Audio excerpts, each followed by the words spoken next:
afinado, con el gañote clarito. Mucho gusto, me presento, en esto soy nuevecito, mi nombre es Fauder Aponte, de nacimiento criollito. Nací en las costas de las Guamas, en la orilla un rinconcito, tierra de Jairo Parales, hombre criollo y sencillito. Allí aprendí las labores de mi llano tan bonito, fregar con bestia y ganado, aprendí de pequeñito, porque así como me ven, pa' todo soy completico, pa' torear un toro bravo, monta un potro cerrerito, y pa' colear un corral, fui bastante cortocito, pues me lo enseñó mi taita, y en esto fue muy estricto, que me ganara la vida, como manda Jesucristo, trabajando honradamente, sin hacer ningún delito, para que mi día se alarguen y se vuelvan infinitos.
Cruzando esteros y bajos, con un paso apuradito.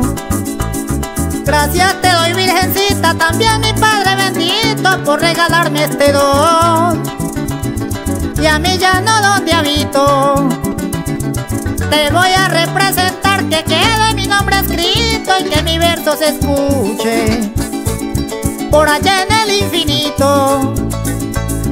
No digo que sea el mejor, si les advierto a toditos, me voy a meter en la lucha, poco a poco y suavecito. Me mirarán de reojo, porque me miran flaquito, pero aquí es donde hay potencia, con un pulmón sobradito, criado con carne de marrano, topocho y caribe frito, sancocho de pato pelón, y con caldo de curito, por eso me sobra brío, estimado paisanito. No quiero meterle miedo, pero camina infinito, que el de la voz relancina ya tiene su lugar libre.